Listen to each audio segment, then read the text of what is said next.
of it last year because of the times and some other opportunities, but back into it again, and I hope to be able to increase my profitability for the remainder of the year.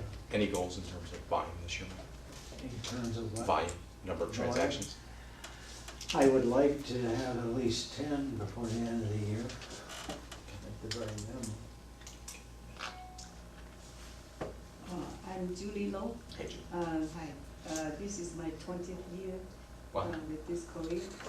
I closed 6 last year, and my goal is to close 12 this year. Good for you. One of my members. Good for you.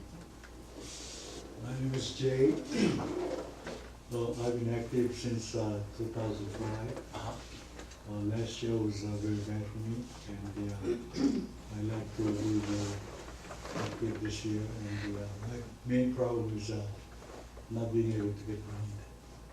Okay. So I have to concentrate on that. So what do you think that you would need to do in order to get more leads?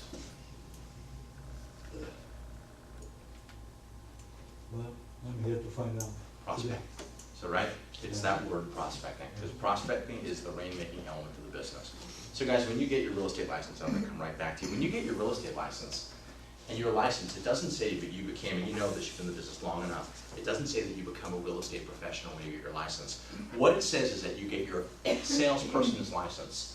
And sales is about, it's the truest thing I'm gonna say today, and let this resonate. Sales is about solving people's problems and meeting people's needs. I can't solve this problem, meet this need, because this can't converse with me. Nor can this or this. I need to get in front of people and define an audience. I need to understand who my audience is, and then understand if that audience is receptive, A, to doing business with me, and B, has the need for my services. So the way to go out there and make that happen is to actively prospect. And the beautiful thing about this market is there are low-hanging fruits out there. When I was an active agent, I door knocked 200 homes every single day. And 60% of the time, they were never home. People were at work. 40%, and that's why I made a lot of money doing this. But the reality is that, you know, I spent my whole real estate career prospecting. The beautiful thing about this market is much of your market has been identified for you. For the first time in a very long time, we have what's called expired listings. For the first time in a very long time, you could jump on a website like foreclosureradar.com. Guys, there are thousands of people every week that want your attention. They're doing everything but, you know, naked, doing jumping jacks, saying, please help me. So the beautiful thing about this market, unlike many other markets, is your audience has in fact been identified for you. You're getting into this at a great time. Aside from competition leaving the market, agents having dissipated or gone away, which I'll talk about in a second. Go ahead. Hi, I'm Helen. Hey, I Helen. just started with the company a few weeks ago. Okay. I was an agent in Arizona from 2005 to 2007. And now I got sick, so I didn't work. So I just got a new license here in California. Well, welcome to California. What's your goals this year? I'd like to do at least a minimum of 1 a month to start. That's very good. That's right. Hi, On a year, about 3 years. well, I sold 3 houses last year. I had some health issues for sure. you back in the saddle this year? Yeah, I broke my arm and then I couldn't walk for 5 months. Oh, boy. Now I'm good. Okay. And I'm not going to let you get away in the back of the room. Oh, hi. I've been in the business recently. Uh-huh. And last year I did 8 transactions. And my goal for this year is 20. Good for you. And I love to go door knocking. What do you love about door knocking?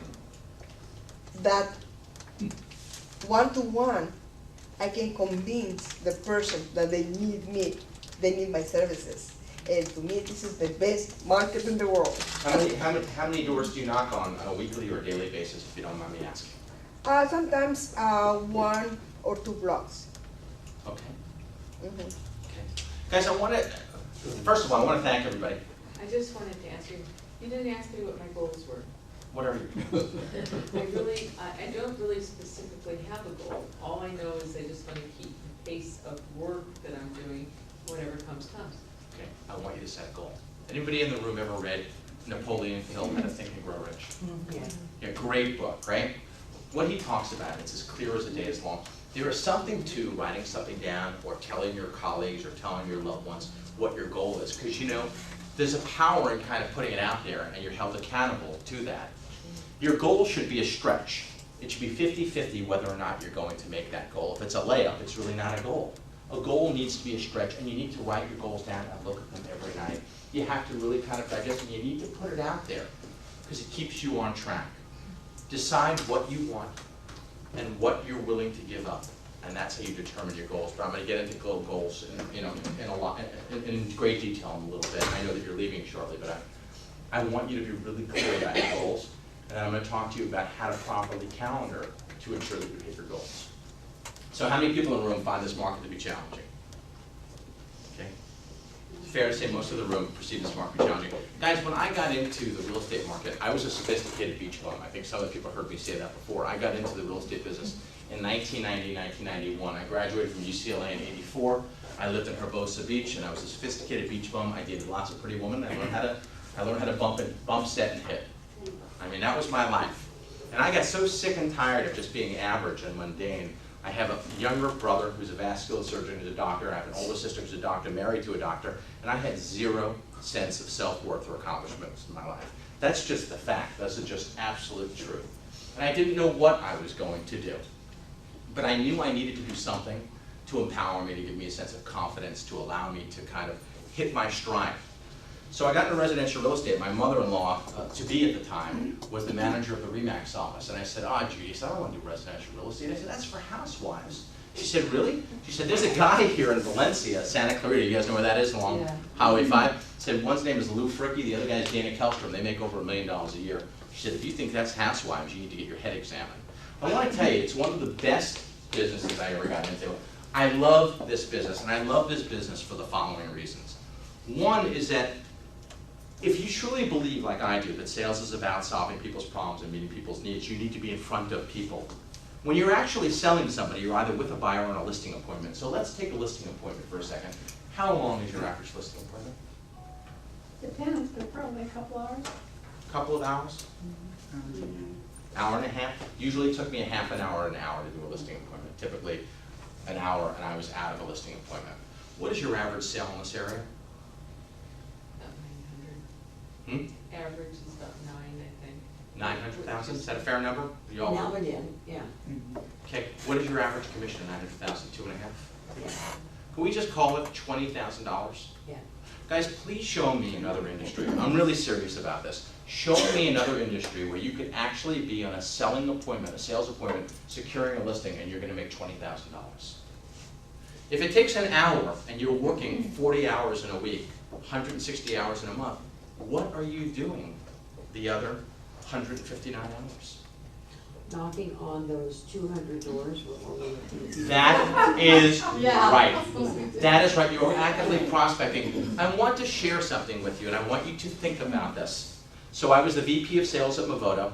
So anybody who's part of the Movoto network, I don't know if you all know Movoto, but you have to be invited into the Movoto network based on your transaction volume. They all trained with me. In the Movoto network was everyone from John Pinto to Kira Gebhardt, 100+ producers a year. I want to share something with all of you. They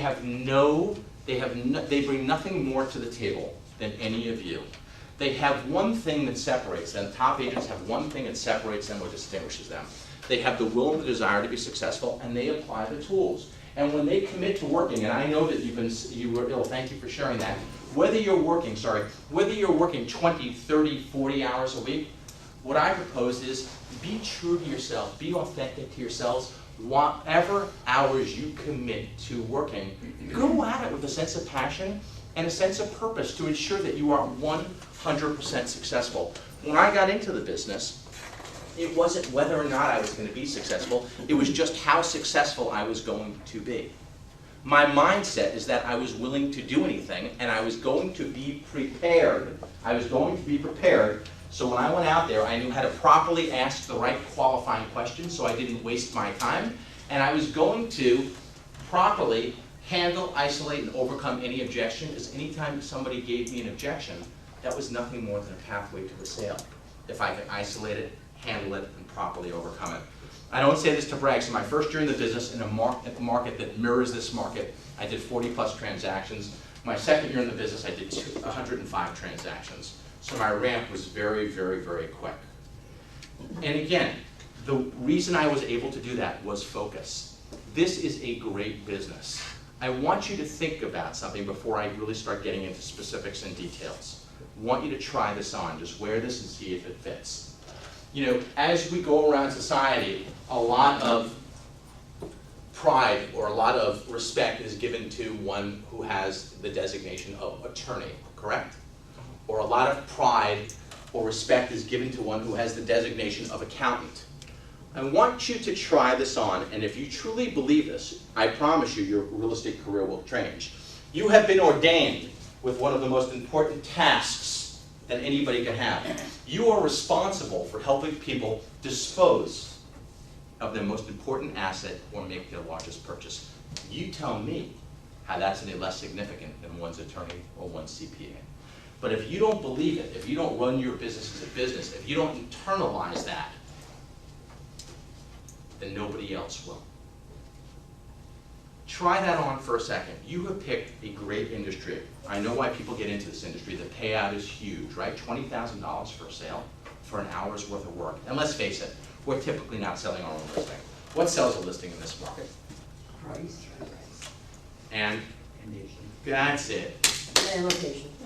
Price, condition, if you want, you can throw in location and terms, but price, at a certain price, anything will sell. Price and conditions are the two main factors a home sells. So we are not really selling a home. We are pricing homes properly and getting our peers that are members of the multiple listing service excited about bringing through their qualified buyers. And that's what sells property. But you know, if you're not passionate about what you do, if you don't love this business, this is not an easy business. I'm living proof that a dummy could be very successful in doing this business. I just did the same thing over and over, repetition, repetition, repetition, and performed the same tasks over and over and mastered my craft. But anybody can do it. This is a great business. So what I'm going to propose to you today is decide how many hours you're going to give to your business on a weekly basis. And when you're at it, go at it. Don't be distracted, and I'm going to talk to you exactly how to do that. So when I got started in the market, I went into RE/MAX, and I'll tell you a quick funny story. I don't want you to focus in the beginning on the number of transactions. I want for today's purpose, you focus on the following. How to build a database, a group of people that you have identified as people that have a need for your service and are receptive to doing business with you. That's the whole focus. So that was my primary focus. My primary